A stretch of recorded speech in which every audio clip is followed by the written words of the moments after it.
So I always start every interview I do with the simple question is, you've done so much in your career, man. How would you describe it in one word? Insane. Why insane? Well, I think that's what I'm best remembered for is the ICW. My time and involvement there. That was my kind of earliest, well, my main known part of my career. And obviously, I was involved in the on-screen stuff, but also the backstage stuff. So I was involved in creative and writing, and very intertwined with that time frame in professional wrestling in this country. And I'm still trying to carry on with that Godfather of Insanity moniker, but it's actually not sticking at all. I need to throw it at the wall a lot harder, I think, Liam. But just my general style of, I always took the philosophy. Roddy Piper always said something that really resonated with me, and it was, I can't make you believe what I do is real, but I can make you believe I'm real. So I've always took that to my own detriment sometimes, to be honest. But yeah, that would be the one word that I'm summarising my career in wrestling would be insane. Absolutely. So Chris, Robertson on Thursday, mate. How's the week been for yourself? Week's been good. I've got a show coming up this Saturday. I'll be debuting for Alba Championship Wrestling. That's over in Hamilton, so looking forward to that. Just keeping busy, and I've just turned 40 on Monday there. So yeah, that's me in the 4-0 club. Um, so I mean, I look at so that's fine. But yeah, it's been a good week. Growing into my more mature years in wrestling. 40 is not the same as it used to be. I think it's like it's kind of like you need to be in your 40s to be a WWE champion these days. So still time for me, mate. Absolutely. Anything exciting or is it just usual stuff? I just keep it easy now. Like I've partied more parties than people will ever have to have. So the idea of, a big grandiose event and some big grandiose party is no longer my priority in life. So just chilled wee meals here and there, going out for dinners. Went axe throwing, which I was actually pretty good at. So beware enemies. I might bring that into my gimmick soon, just throwing axes around. But just keeping it chill, man. As I say, partied enough in my 20s and 30s. Absolutely. So let's obviously start at the beginning, man. We're obviously talking about your career, dude. How did it all begin? And I'm talking more from obviously a fan. Oh gosh, we're going back to 1990. It would be primary one in school. And back then, wrestling was, see, now it's 24/7. Like we could go on any streaming site or any wrestling and find a company putting on a show somewhere. Back then, it was if you didn't have Sky Television, you didn't get to see wrestling. So a lot of it was things like the toys, the cards, the stickers. And the first thing I vividly remember was getting handed a trading card, and it was the wee blue Merlin Mm-hmm. trading cards. Yep. And it was like the Legion of Doom's promo shot, and they're in the full spikes, they're in the face paint. And I was just, because at that time, it's what the 80s into the 90s, it's all the best cartoons and the best childhood we can possibly have. So to me, it's like, oh man, these are like real life Thundercats. So I'm like, I've got to get invested. But a lot of my early interest was, as I said, through toys and collectibles, because if you didn't know someone with Sky TV or something like that, you didn't really get to watch it often. I think the first match I ever saw would have been the Rockers versus the Natural Disasters, and I remember being absolutely gutted because the Naturals just absolutely squashed the Rockers, and it was the same episode that the Mountie shocked Bret Hart with the cattle prod, with the sound effects Mm-hmm. is over the top. That's the first wrestling show I remember actually watching. And I remember being gutted when you'd get a video and you didn't have a long play video player. And anyone younger thinking, what does that even mean? It's like the wrong format for a file, but in our day. So you're all excited to watch the wrestling, you stick it in, and it's at 200 miles an hour. It's all squeaky and you can't watch it. And well, that was that. But yeah, that was my earliest memories. So right back to 35 plus years ago. Wow. And what's some of the wrestlers you remember? My first favourites, as I say, Legion of Doom were the first. I really liked Mr. Perfect. I remember being a big fan of him. But my first favourite was Bret Hart. Like, as I was perfectly the right age that they were catering that European invasion, the European Rampage stuff, and, SummerSlam 92 happened. So I was a wee bit young to catch really the Hogan era, the rock and wrestling. I caught the tail end, but to me, Bret Hart was the first ever main wrestler. I bought his greatest hits and watched it to death. And to this day, I still think he is the measuring stick of what a professional wrestler should be in terms of the selling and the art of telling a story in the ring. And then again, I felt like I was the chosen one for the way wrestling was catered to the fans, because when I hit about 13, 14, that was 97, it's the Attitude Era. So then, of course, it switches allegiances to like Stone Cold Steve Austin, D Generation X. Um, they would be the earliest ones I kind of remember. They were kind of early guys, so to speak. Absolutely. So how do you go from obviously watching as a fan to obviously wanting to be a wrestler? Pure chance. It's not like now that you just Google it and there's an advert on Instagram every two scrolls down. It's by chance I found out. I was at a WWE house show in the Braehead Arena in Glasgow, and it was afterwards. It was a promotion called Scottish Championship Wrestling, who would later change their name to Scottish Wrestling Alliance. They're handing out flyers for a show. So I've got a flyer and I'm up the road, and it was actually my mum spotted it. I went, "You've always wanted to try this wrestling thing. They can't run shows without having a school. Why don't you find out what's going on?" So I do a bit of investigation, and sure enough, there's a school in Linwood. It's kind of next to Paisley in sort of the Glasgow region. I just say Glasgow to anyone not from Scotland because it just tends to work. Glasgow or Edinburgh. But it was that thing of like, it's like anything, it has to have a school. So I just went down, and that was in 2004, just after WrestleMania 20 I started. So yeah, it was as simple as that. I got handed a flyer, went, okay, they must have to train somewhere. So I pursued it. What was that first training session like? It was it was daunting finding out what a bump felt like because it was it was like we were doing chops and bumps the first day, but I like that because it's like, are you going to stick around? I went in with the realistic expectation of how much that was going to hurt. I think a lot of people you see come in and they think it's play fighting. They hit that ground and they go, holy shit, that is not what I expected to be. And they're running the ropes and stuff. But I just loved it immediately. I took to it like a duck to water and just loved the bumping and loved the physical aspect. So immediately I knew it was the right sporting environment for me. Absolutely. So one of the promotions obviously I've seen you work for is that 3CW. How did that all come about? 3CW, goodness. I went down originally. I was trained by a guy called Peter Murphy. Better, he wrestled under Conscience, and they had a kind of working relationship, 3CW and SW back then.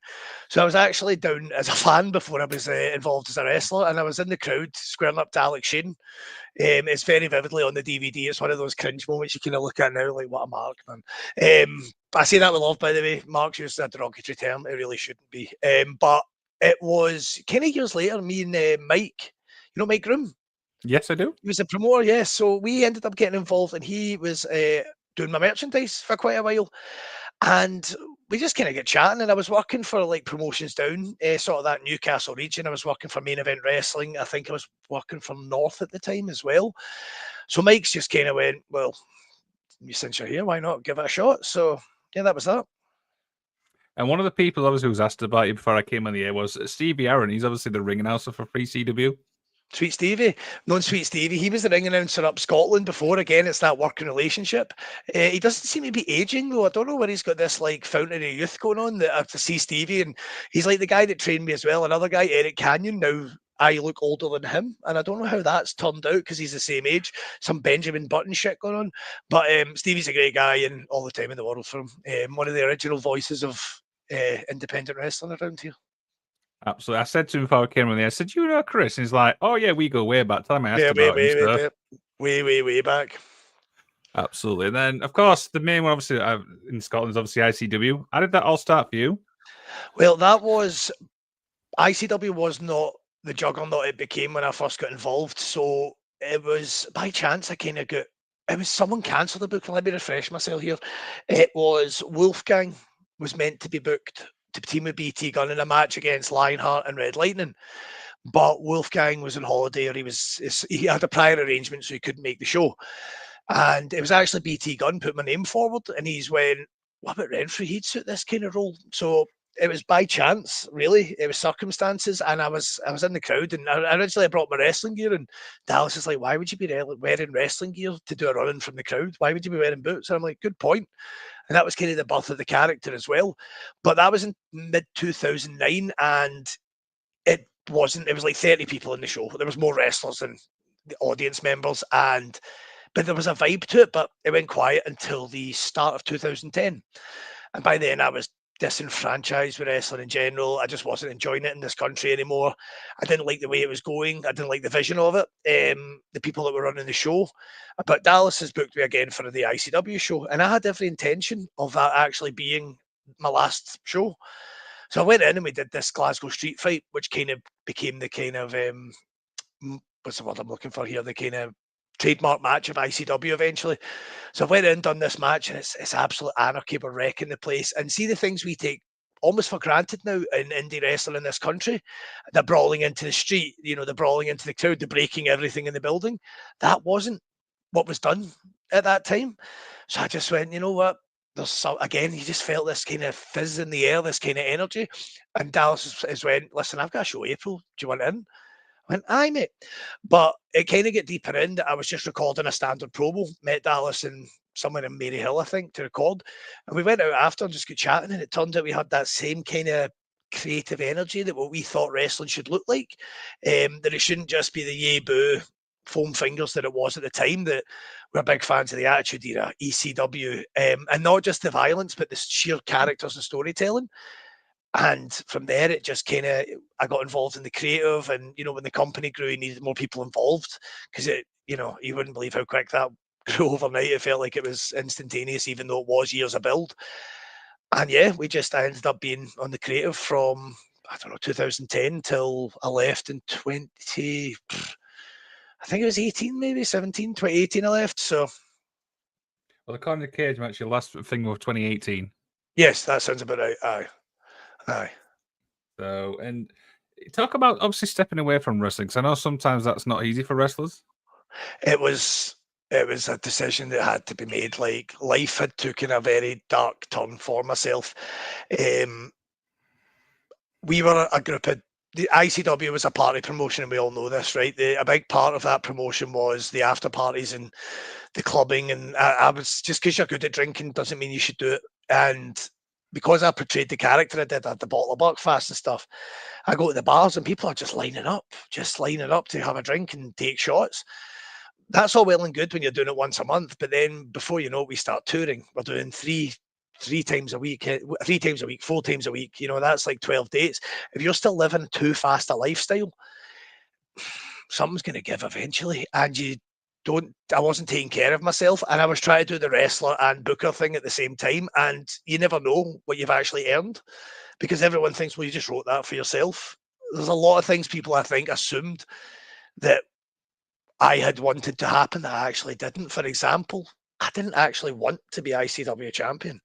By the time it rolled around, I felt like, man, Grado's only had this like a month. He did this banging storyline with him and Drew Galloway at the time, McIntyre. And my championship run was earmarked for a different era.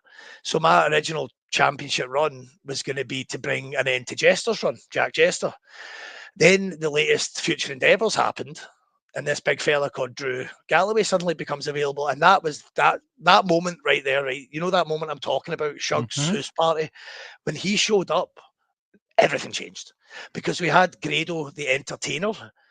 We had him as a crossover star, but we had this now, realistically, what was going to be the best professional wrestler on the planet available and wanting to be an ICW guy. That was the man that I saw as champion. So by the time it got around to me, things weren't quite as sunny, and I've got a mouth on me, right? And I've learned to not, sometimes be Chris Renfrew shoots on this guy. I'm actually cutting a promo, but I'm all right at it. But I would come across and say things that might, be perceived as a bit too personal, a bit too far. So I've frankly isolated and alienated myself from everybody. Eventually, even my faction members, they were just like, dude, we can't watch you do this to yourself anymore. And it just kind of came to a horrific head one night, an ICW segment that has never been aired. I hope it never gets aired. But yeah, I went out in a state that I should never have went out in front of a live audience. Not something I would encourage. I'd call it my sort of Jeff Hardy was a Bound for Glory moment. There was no need for it for anyone involved, but I take full responsibility over that I needed to go home and I need to get my life in order, because I remember it was a show, it was after ICW, and it was, what the hell were they called again, man? Pride or no? I can't remember. Some promotion, and it was in Govan. But I looked around, I wrestled a fella, and I looked around and I went, I don't feel like this is my house anymore. I don't want to be here. And when that feeling comes into the thing you want to do more than anything in the world, you got to take time to reassess the scenario, because if that thing you love becomes your burden, it's time to change. And it's the smartest thing I did. And don't get me wrong, a lot of it was forced as well, because it just fell apart. And the thing is, I'm in a good relationship with Dallas now, but when you are really similar in terms of vision and mindset and confrontational manner, that shit's going to blow up eventually. And that's exactly kind of what happened. And yeah, man, it was just time to go home. That's it. So for personal reasons more than anything else, it was for the best. And I personally feel like the Chris Renfrew character had peaked anyway. At that point, I'm sure I was dressing up as Santa and just doing all sorts of weird shit because I'd done everything else. I'd written myself, I'd over, but yeah, many factors played into the absence. Absolutely. So you obviously stepped away. Was the decision always obviously to come back at some point? Obviously, once you got yourself, like you said, sorted. No, yeah, I thought I was done. Like I just went, you know what, this isn't going to be the same anymore. And it's like I'd call it like getting back with one of your exes. You think, oh, it was great back in the day, but it's never going to be the same. So it never was in my radar. Nothing about the wrestling that I left. The scene I left in 2018 was not the scene that I felt. I mean, I feel like Scottish wrestling's peak was that probably about 2012 to start of 2017. The Grado, the Drew Galloway, the New Age Click storyline, the Gold Label storyline. ICW was just the hottest ticket in town, and just all the elements, all the stars aligned to create something that will be remembered forever, something that was that influential. NXT UK kind of spawned because of this shit that was happening in Glasgow, which made shit in London become a thing. When Progress looked up there, meant, well, we'll do our own version. And to their credit, the own completely different revolution happened in London. I was just thinking it's not going to be the same. And, you know, COVID hit, you put weight on. I wasn't working out in the same way. I just wasn't taking the same care of myself. And it was by chance, I was at a Onyx gig. Do you know Onyx, the rap group? They're best known for Slam. Let the boys be boys. I'll probably have to have a listen to it.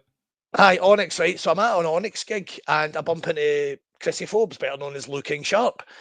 And he just off chanced it. He went, mate, what's the deal with what about coming back for a stint? I went, I'll think it over.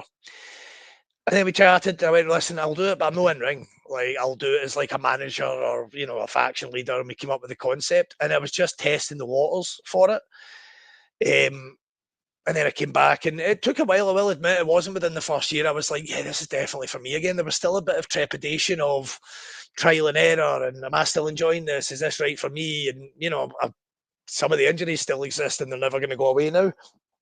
But and once it's in your blood, it's really hard. It's an addiction that you never really quit, because that adrenaline, that pop, and only in wrestling are you able to be as creative as you can. You know, it's like you're a musician that has no genre of music that you're pigeonholed into.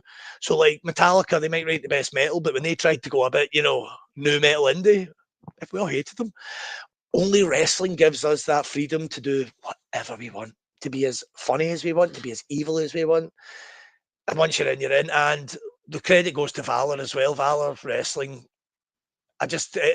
Looking, I've known since he was like, well, he's that high now, but I knew him since he was even smaller. And he just has it right. You know, he's wise beyond his years. And he's taking the best bits. Sorry, it kind of cut out a little bit. Yeah, sorry, it kind of cut out a little bit then. Yeah, with Valor, I feel like he's taking the best elements of ICW. You know, he's taking some of the violence, the storytelling, but above all else, it's just the soundest locker room. Like, there's a lot of when we were coming in, and I remember saying this when I was like 24 and ICW was taking off. We were young guys, a bunch of 20-year-olds testing the waters, and we had nothing to lose back then. There was no WWE developmental center for the UK guys. Like, unless you were Drew, you didn't get signed. So we were just like, fuck it, let's just cause as much mayhem as we can. And the business moved around us. I'm getting that feeling again. And if you're not making money and you're not enjoying it, don't do it. If it's a job, especially one that hurts as much as the wrestling shit, physically and emotionally, if you're not enjoying it or making money, then don't do it. And luckily for me, it's came back around. Absolutely. So, of course, you are the leader, obviously, of the NAK. How did this all come about? With the New Age Click in general, or? Yep. Well, that was way back. That was me and BT Gunn. Like, we were the founding original. We were the Ric Flair and Arn Anderson, the Shonen trips of the group. It was always me and him. And it actually started with that whole me talking about being disenfranchised with absolutely shite wrestling in Scotland. Like it was in quite a bad state, and they didn't have the physiques or the talent, and it just wasn't right. You had kind of two main promotions back then, and the guys running it were fuds, for lack of a better term. I won't name drop them now, but the way they acted, when I look on it at their age, I'm their age now that they were then. I'm like, fucking idiots, man. Um, but we kind of just banded together and went, well, we'll just start our own thing. And before you knew it, as I say, it went into ICW, and we just had this kind of natural chemistry, even though we're extremely different in ring styles. I cannot hang with BT gun in the ring, like that is phenomenal in between the ropes. But I'm more the promo guy, the character. So together, and then it just kind of took on a life of its own, and it was ICW that really became its. It really kept growing, and we kept adding members. And sometimes it's been done because it was a close personal friend. Like for example, Divers, Stevie, Kaylee, Wolfgang. We were all close once upon a time, so that's kind of made sense in Dallas to us. Kind of, you know what, fuck it, enjoy yourselves. And that moment when Wolfgang went from that to that was just good TV. It just made sense. Other members have came in because we had Dark Side, James Scott. It just was a cool story. We weren't that close. We weren't enemies by any means, but we weren't exactly running buddies. But it's just I don't know, it just kind of this faction that people seem to resonate with. And that was what I'm looking at the clock like it's got a calendar on it. But that was what fucking 2008 or something like that. Me and BT started that sort of concept. And then it was Lou King said, "Do you want to bring it back? I've got an idea." And now I'm a lot less precious. I'm not a lot less. No, you will sign your name in blood to join my faction. Now I'm like up for suggestions. Like it might be this would help this dude get the rub, or this would help this. So now I'm open to it, but I'm really happy with. We had a few teething problems in the new age click, but I feel like this group we've ended up with are pretty tidy. What's Drew like? Drew is Easterhouse the guy. I don't know if you know what Easterhouse is, but look it up. It's a bit Raj. He's so talented. Like he is. He's all Shawn Michaels. Like when you look at him, and I've watched him. I've wrestled in several promotions with him, so I've seen Top Heel Drew that teams with me, and he gets people so wound up. There was a dude. I don't know if you've seen this. Drew's just like thrusting the top rope as you do, and this guy gets so angry he took his specs off his face and snapped them and threw them at them. I'm like, that's just brilliant. That guy can't stack. That guy is so angry with our boy Drew that he's actually threw his glasses at him. Or alternatively, we wrestle in W3L. That's Mike Musso's promotion, top babyface. But backstage, he's lovely. He's actually sound. He's a head case, but I wouldn't have it any other way. Like I'm a head case, and he's a few years younger, so I just have to go through. That got me in trouble saying that back in the day, so maybe what fucking.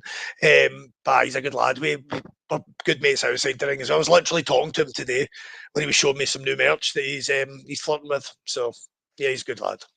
Absolutely. So when I announced you were coming on the show, first thing he said to me was he's very, very intelligent when it comes to the creativity side.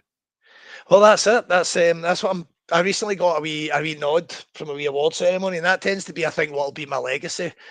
Is the creativity, because I just love creating. I love helping people with their characters and coming up with new characters, even if it's something I wouldn't perhaps be able to portray myself. If it enters my brain, oh, that would suit such and such. I like to dive in with it and like to kind of pass it off. And to me, wrestling, as I say, it's what goes on in the ring is like 2% of wrestling. The rest of it's like making you give a fuck about what's going on in the ring. It can be Indie Johnny versus random guy. They could be doing the coolest moves ever, but you don't know who they are. So it's like tuning into, like, I don't know if you're a football man, Liam, but it's like you're watching a neutral football game. Mm-hmm. You might be entertained, but if you give a fuck, it's a totally different environment. So, like, I mean, for all my sins, I'm a Celtic fan. See, last night it was shite, but I cared way more about that than hypothetically watching a 4-3 belter with Liverpool Man U. It's appreciating it on different levels, and I've always been one to make. I always think it's just the way you tell the story that genuinely makes you invested in it. So, like, how many random indie guys have we seen fall off a cliff? And you're just like, who's dead this week? But when Mick Foley did it, we cared about the guy coming off the sell. It wasn't just the bump itself that was spectacular. That was our guy that we are connected to. And I think that's what I really enjoy. I think a lot of wrestling can be video game wrestling, but the main event guys are still guys with the proper good characters that you're invested in. Do you know what I mean? Like, so Cody Rhodes, for example, great wrestler, right? Is he as good as maybe some other guys? Technically, no, but he is got something about him. You're invested in his story from start, his early career until where he is now. You care about that guy. So when he eventually got that 1, 2, 3 and ended what was probably WWE's best story in probably a decade, you cared. And yeah, that's what I love about wrestling, the creative side and making people care about the characters or completely hate them. So There you go. So you've obviously spoke about the Scottish wrestling scene, obviously through the good times and the bad times.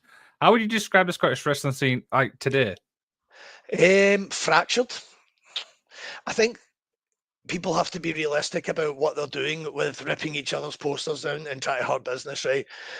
See if you're a promoter, right? And you're saying to your boys and your guys, you can only work for me, you're hurting the business. You're not paying these guys enough. If there's zeros attached to your payslip, then yeah, if you're WWE, AEW, and they're paying you money and saying you can only work here, that's fine.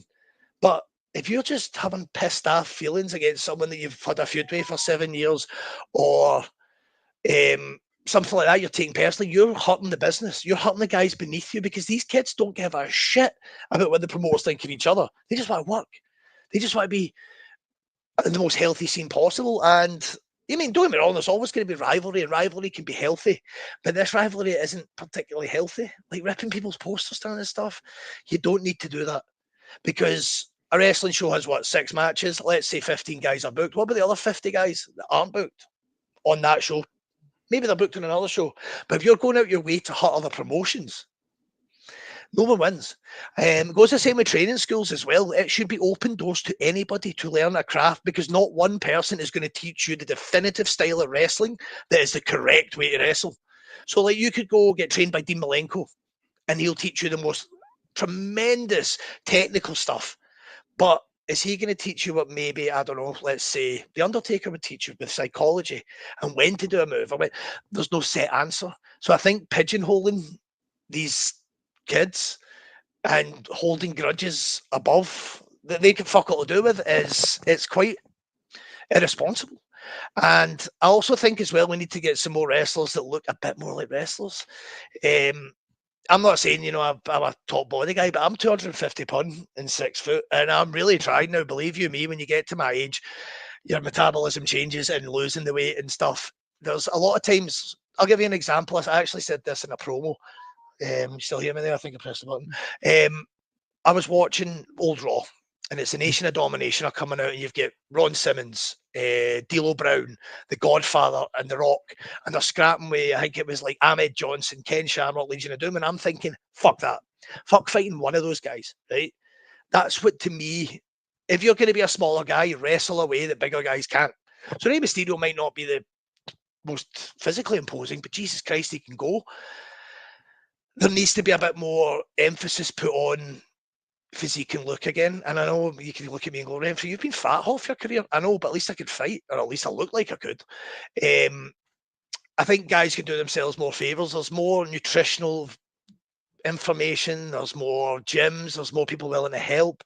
There's wrestlers that are actual personal trainers. I believe Theodorus is a personal trainer.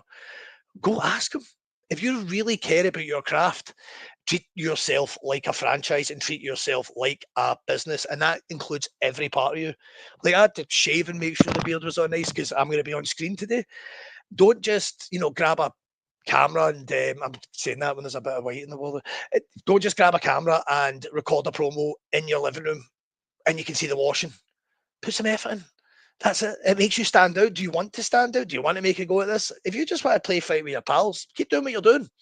But if you want to stand out, get your production values up, get your look, your ring gear, your promos. If maybe you're not the best talker, edit that shit. You can add all sorts of effects that can make it look like the coolest thing ever. You know what I mean? Like, just stop and think of yourself as more than just a wrestler playing wrestling. If that's your mentality, that's all you'll ever do. There's more opportunities available to young wrestlers than there's ever been right now. The WWE is not inaccessible anymore. AEW is another revenue. There's AAA, there's Japan, there's all sorts available. And what just happened there? The bloody hell was that? Oh gosh, I don't know what I've done there. I can still Is hear that you. It's better? fine. Carry on. I don't know. I think that was just anyway. A I ghost. went translucent because I went so deep there. But I think the scene could be so much healthier if people just actually stopped having petty feuds that don't fucking mean anything. Like, oh, well done, your show got 30 people more. Oh, cool. So does that make it 130 to 100? If we all want this to grow, we need to be fucking realistic and we need to treat ourselves like businesses because social media, you can advertise yourself. There's all sorts of opportunities, but the guys at the top of the tree need to fucking lay off each other for the sake of the guys below them. I think that's fair. Stuff like, and I always remember what Casey always said to me about the promo things is always keep things up to date and stuff like that. Yeah, I mean, that's it. Sorry, say that again. Sorry, my brain went somewhere else. She said what? She said that when it comes to promos, keep everything up to date. Oh, no, you need to keep it fresh and you need to stay on the pulse. I mean, the world's moving it faster than it ever is. Like by this time, there's probably been like 3 new champions or new promotions open and closed since we've had this chat. So keep yourself up to date. There's nothing worse when you go to like you've got a wrestler maybe for the yesteryear, and there's a promo picture for like 1992, and it's 2024, and you're like, there is no chance that guy showed up. Like, be real. Absolutely, and stuff like that. So I want to talk a little bit about the fan base, obviously in wrestling and stuff like that. How would you describe it in your eyes? The best and worst fan base in the world. So the ones that are the best, it's just it's a community. Like you see it. You see there's a club night kicking about the attitude era club night. That can be wrestling fans when you just don't take it or yourself too seriously. The IWC, the internet wrestling community, at times are a bit overprivileged. And I think sometimes they forget just because you have an opinion doesn't mean you need to share it. Also, a lot of the time I found from my time in ICW, see the ones that were very quick to shoot that off and, oh, that's new merch, take my money now. Never spent a penny on us. But see the ones that just quietly came up to you in the cat house or whatever and went, dude, you're awesome. Can I get a picture? By the way, we prefer you guys because, yeah, the internet wrestling community can be so vile and the internet in general, like, see some of the comment sections, I'm like, this is just entertainment, you know.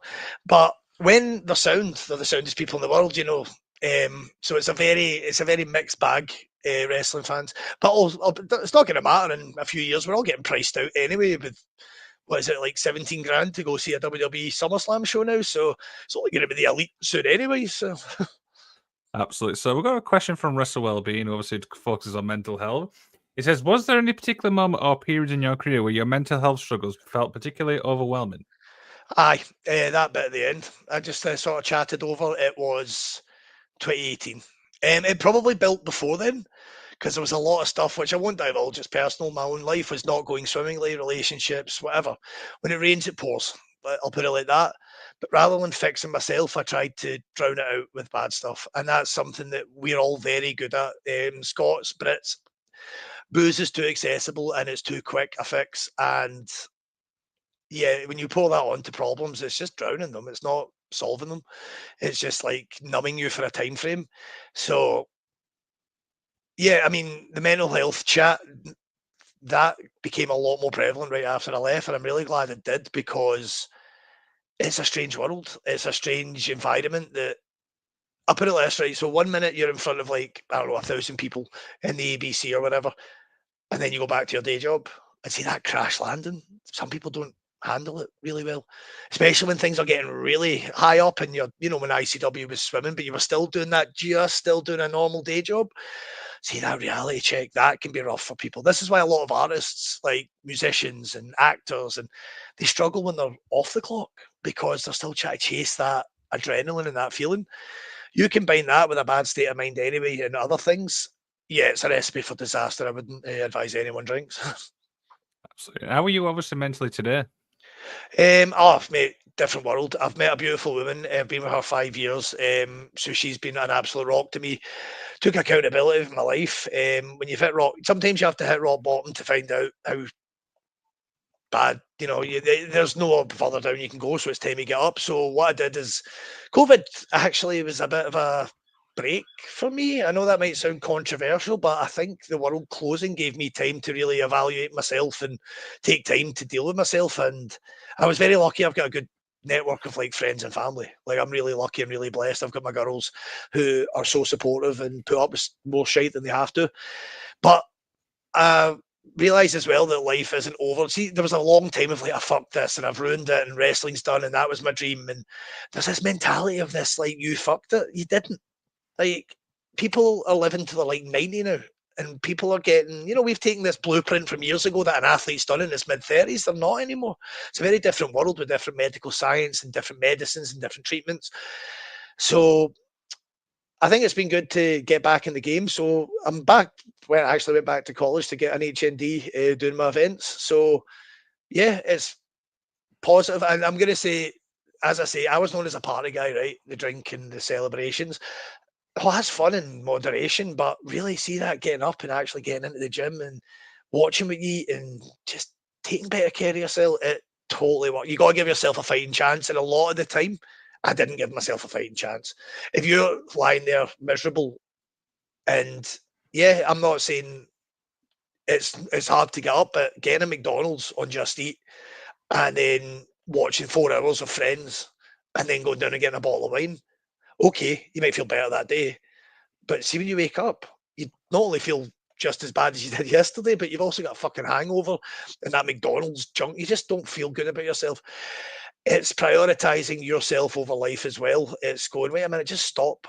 None of this matters. Just take care of yourself, because if you're not at your best, you can't help anyone else and you can't create. So yeah, no, 10 times better. Thank you. Absolutely. So for people obviously listening who obviously struggling with their mental health in wrestling, go check out Wrestle Wellbeing. He's a good friend of mine. He gives people a platform to basically speak out, do you know how they're truly feeling? Yeah, I'm glad these things exist now, because there was that stigma attached, especially for men. We got to toughen up and just get on with it. It's not as Life's not as simple as that, and we live in a very high pressured. It's different times and different worlds. Like with social media and cost of living, there's so many more things that can just beat you down. And yeah, having that outlet and having people to talk to is a wonderful thing. I'm very much an advocate for the helping people with their mental health and helping them get back up.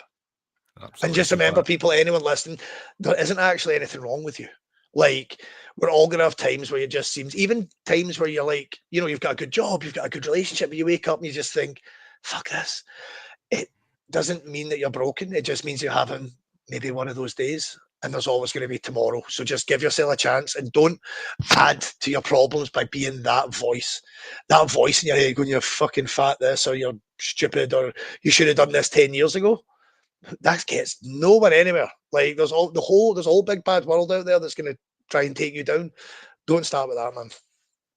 There you go. Wow. So we post obviously on Instagram for some fan questions, and regulars to the show, so I'm in give us to send a 3-part question in. So first part is favorite accomplishment. ICW, I guess. I mean, I never really wanted to get signed. I never saw myself as being part of the machine. I just don't have the temperament to follow their schedule, and just I wanted to create the attitude era of British wrestling.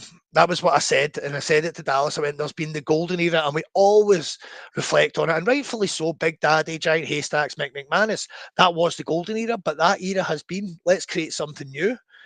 And I feel like that was what we did with ICW, and there's just some moments that just I remember there's one that stood out as like, we are the fucking shit. And it was I showed Mary Hill, and we were doing a spot, an angle with it was the NAK were working a feud with a guy, Mikey Whiplash, and we were cutting his like wee lackey's head off, and he says, I don't care. We start attacking him, and Rhino comes out the crowd unannounced, tanks us.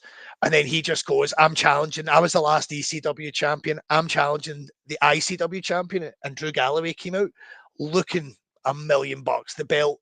And I was just like, it felt like the stuff I watched growing up. It felt like ECW. It felt real. But the crowd reactions and the pops, that bit when Galloway showed up for the first, I know I'm name dropping him a lot, but he's a big part of what that company accomplished, and deserves the credit for it. When those lights came up and he was standing there and I turned around and I've seen some big decent pops, but when you see people celebrating like their team just scored a goal. Like it wasn't a wrestling pop. This was people pumping the air, like grabbing their friend, shaking. I was see when you're in the middle of that and you feel that energy, that there. And me and Grado, the Barrowlands, we made people think wrestling was real again. They genuinely gave a fucking shit who won that night. Were we the best athletes in the building? Not by a stretch, but we genuinely had people caring about the result. And that to me is the art. Is we know movies aren't real, but see when you get so invested, you shed a tear over the death of a fictional character. They've done their job. Absolutely. Favorite music? In general, or theme song, a He wrestling just theme says song. favorite music. In life, I mean, I've got like Nirvana tattoo. I've got a Pink Floyd. I'm a big music guy. I think music's essential to wrestling. I mean, imagine Stone Cold came out to like the birthday song. It just wouldn't be the same. Favorite music. I mean, it depends what mood I'm in on the day. Um, I'm eclectic with my musical taste. It depends on my activity. I like a bit of classical music if that suits me. If I'm just chilling reading, I like a bit of like really thrash metally, like as hard as enforced and like power trip and things like that. If I'm going for favorite wrestling theme, do you know what one? Do you know what the best wrestling theme is if you're in the gym? See Dan the Beast Severn's theme. I believe Dr. Death uses it's a bow, bow, bow, bow, bow, bow. You feel like you can deadlift the gym, man. It's just fucking so, you know. I mean, there's so many I could list, man. I love music. Absolutely. The last part of this question was the go-to cheat meal. The what? Go-to cheat meal. Oh, do you know? I do like. I mean, I hate to say McDonald's, but they do occasionally release. See that Philadelphia cheeseburger thing, man? See the sauce on that? Oh, mamma mia! I used to like Double Decadence. Domino's used to be the ultimate. Like, I knew I was losing life expectancy. It was like smoking 40 fags. And do you know when that they discontinued that, right? The last time I had one was when I got COVID and I lost my taste buds mid bite. It's one of the saddest moments of my life. Like, I can't taste this. Is this not one of the? Oh no! But my cheat meal depends on. I like my scran, so it could be fried chicken. It could be a curry. It could be. It depends on the mood again, man. So we just got a fan question from my Instagram from Carl Luke Charity FC. I'm just going to read it out, and it says, "In March, he made a surprise appearance on our charity event, Wrestling Carnage in Kaluk.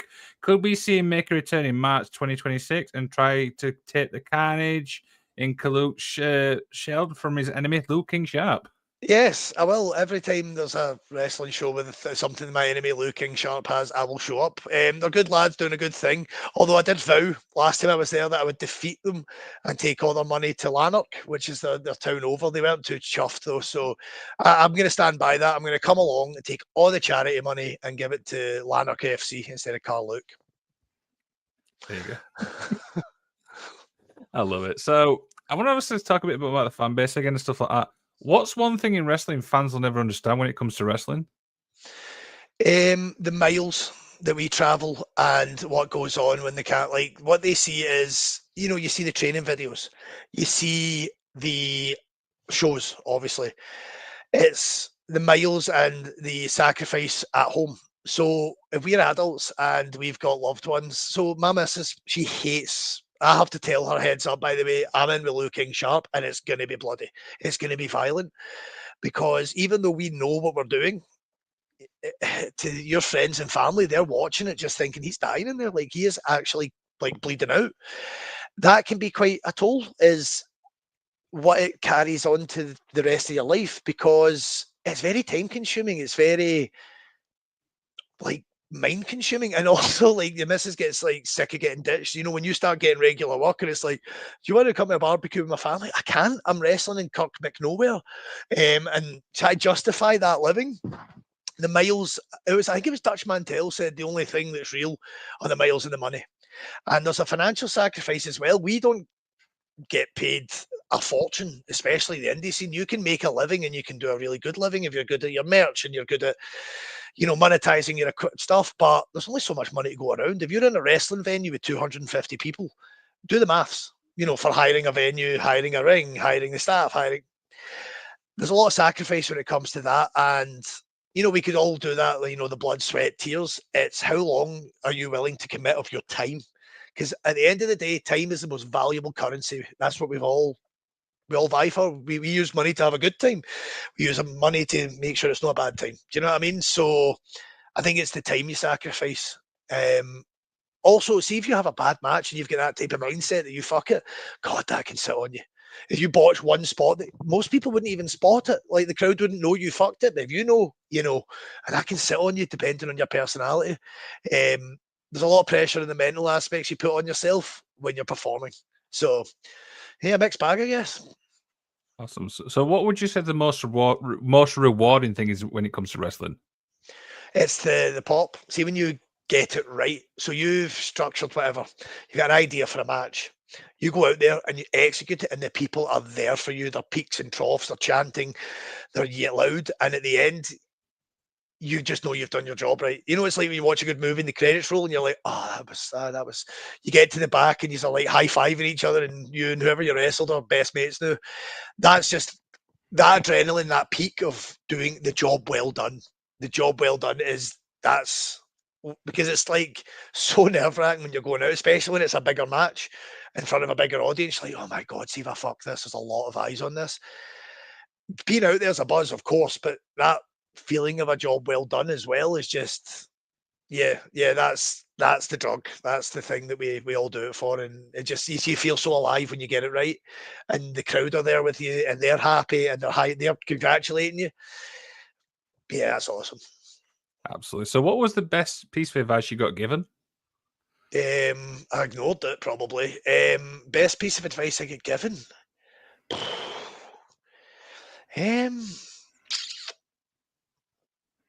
I think it was honestly, I'd have to take it for that Roddy Piper thing. I know I never met him directly, but that I can't make you believe what I do is real, but I can make you believe I'm real. As I say, it's the investment in the people. And I've always taken that as my mantra for wrestling is that stuff over there, that's all about that cunt there. He's fucking mad.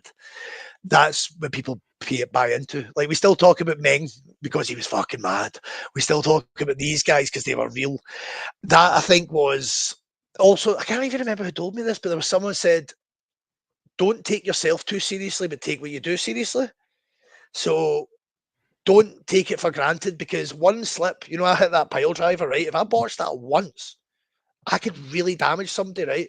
That's always got to be there, but you cannot think you're the be all end all, right? I'll use an example. Loki, right? Loki was an extremely talented guy, but what's he best remembered for now? He took himself a bit too seriously and it kind of tainted the journey. Yeah, you got to take yourself seriously at a point. Don't make yourself a fucking idiot and a farce, and just don't say yes to anything. If you think it's against your morals and will hurt you, don't just say yes to anything.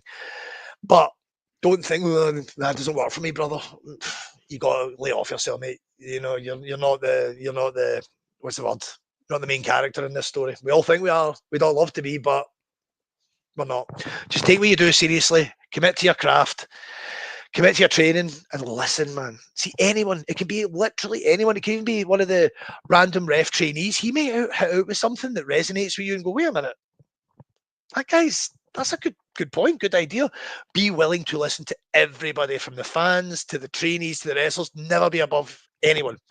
Because see that same person that you might be looking down on is the same person you're looking up to in 5 years' time because they made it. And I've seen that happen a lot where people thought that someone was some fucking strob, and then before you know it, and they're on the telly, and who's the fucking strob now? So, yeah. Absolutely. So where do you see the indie scene in the next 5 years? I think it's going to get healthier because of fucking Money H getting in bed with the Saudis.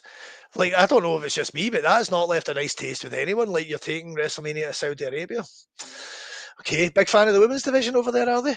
So I think that we have an opportunity because I called this, man. See, when Big Paul with the water came over, I went, oh, look at him being everyone's best friend. He bought the Indies and called it NXT. He bought the UK Indies and called it NXT UK. And everyone got their cool handshake and a cool photo with him and something to put on social media. But realistically, in the long run, now we've just got a bunch of guys that says, as appeared on NXT UK. We have an opportunity to look at this And we've got guys like myself, we've got guys like Tim Strange, we've got a lot of experience. Johnny Storm is still about. These guys have been there. We didn't have these guys when we were coming through. We didn't have the experienced guys above us to go, what do you do if you fuck this up? We are those guys that have fucked up. We are those guys that tested the waters. So there's a lovely balance of like new with experience coming up. And I think that we're going to create something quite nice, quite well. And I think Valor again. I'm going to put that place over something chronic. They're in China right now. That's networking. That's what you want to do in wrestling. Make it ours again. Take it back from the machine. And I think if as long as enough people go, I'm not paying 400 quid to go see a wrestling show. I'm going to pay 40 quid for me and my two mates and get a drink on the way and get a better, more interactive personal show. And as I said earlier on, as long as the guys in charge of this start fucking growing up and stop pulling posters down and encouraging bad behaviour for their kids, they'll do them nothing in the long run. You just get remembered as being a prick. And believe me, as someone that's had to write the half more times than you would like to know, it's hard work to come back from. So anyone that's running a promotion, encourage your guys to go get educated anywhere. Unless it's somewhere that you know they're a piece of shit scumbag they shouldn't work for. See if it's some petty he said, she said stuff. Don't hinder the kids, man. Push it forward. That's why I say push it forward. Absolutely. So a few more questions, mate, begin to wind down and stuff like that. What's obviously the goal for you now for the rest of the year? The rest of the year, I've got quite a few shows coming up. I am returning to a promotion. I'm not going to name drop it yet, but a promotion has been in touch, so there will be a return next month. Should hopefully get announced soon. Very busy with W3L, doing a few tours with them, a few places. Valor, I believe, has only got 2 left, and they are going to be violent because I don't know if you know the announcements. Obviously, we've got the 5-on-5. I don't even know what the fucking job title is of the match, but that one in Valor, October 12th, is going to be mayhem. But then me and Luke King Sharp are stepping it up, and I believe he has announced the barbed wire to pie death match. So yeah, we'll see how that one pans out. Broken glass and fucking barbed wire. Also, actually, you've totally reminded me there. I'm launching a new project myself. Me and precious producer Paul and a few other guests. I've already got a few in the bag. We'll be doing my own wrestling reviews podcast. So it's just chatting to people on the roster, both in the same room with a twist, a wee twist on it, where we're reviewing products at the same time. So hypothetically, it would be we're doing fizzy beverages at the moment from around the world. So there could be a Chinese drink versus a Canadian drink, and we just make it a wee bit fun and just keep it light. So I'm looking to just, as I say, help other guys get a platform and other wrestlers just enjoy it and hopefully influence the scene. But exciting things for the rest of the year, and yeah, I'm just buzzing for it. I'm booked right up until December now. Not too booked, if you why get in touch. But yeah, we're looking busy, and yeah, as I say, new project coming out November 17th. Looking to have that the Monday after the last Valor show of the year, assuming November is the last show. And yeah, just more content because wrestling needs another podcast. Let's be honest here, lads. Come on, but no, I'm looking to. I've been filming that for a while because there's nothing worse than we're going to do a new thing and then you do 2 episodes and then you disappear and do another one 6 weeks later. We need consistency, so it is getting produced right now. But yeah, watch this space. Absolutely. What about beyond that? What's the goal for you, obviously, beyond this? Next up is continue my events management. I want to get some paperwork, get into different industries and just keep entrepreneuring and growing and any opportunity. Like I love events, I love entertainment, I love music, and just keeping my horizons open. You're always learning, always learning. You should never ever think you know enough because you don't. And it's just to continue learning and continue growing, and as a person and as a professional in every way, become a positive influence on. You know, I'm one of the elders now. I'm 40. I can't act. You know, I can't act like a fucking idiot anymore. It's my job to be responsible for the generation below me. So I want to be someone they look up to for the good and the bad of going, that's what you should do. And also, fuck this, so you shouldn't do that. So to create both of them. Absolutely. Chris, it's been an absolute pleasure, mate, to chat to you. I hope you've enjoyed yourself today. Well, thank you. I have, mate. This has been great. I love talking, so that's been great. And you're the first interview that's really asked me some good questions. Not saying other fucking shitting on any other interviews. What I mean by that is you've went into topics I've not been able to discuss yet, and I'm happy that we've got to speak about it. Absolutely. So I need a couple of things from you, mate. Number one, is there anything else you'd like to plug? Yes, there is. I've got a bit of paper. One is I will be announcing, as I say, the new podcast. So get on I'm only on Instagram. I technically have a Facebook page, but I don't run it. I hate Facebook, and I really should get better. But see that we at Chris Renfrew NAK, you can get me over on Instagram. As I said, returning company. The show's coming up. November 17th, Wrestling Reviews. Watch this space. We'll hopefully get some teasers up soon, some promotional material up there. Just get in touch with me. I've got hopefully new merch.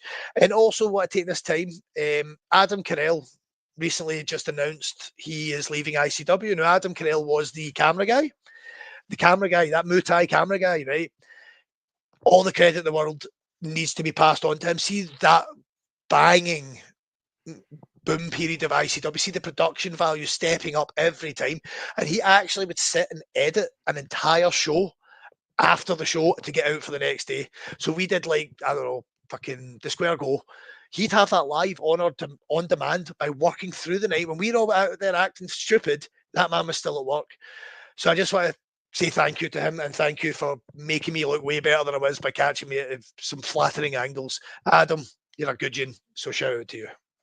Absolutely. What we'll do, we'll put all links in the description of this video so people can jump from this. Go and support you, man. How's that? Yep. Go support indie wrestling. Fuck the machine. Absolutely. And everyone I interview, man, gets to do the outro for this show. So you can say anything you want. You can promote anything you want. And I will end the stream. Chris, it's over to you, bud. Who are you to doubt El Dandy? Don't ever doubt El Dandy. Do you know what else you shouldn't doubt? Magic of Wrestling podcast. Chef's kiss.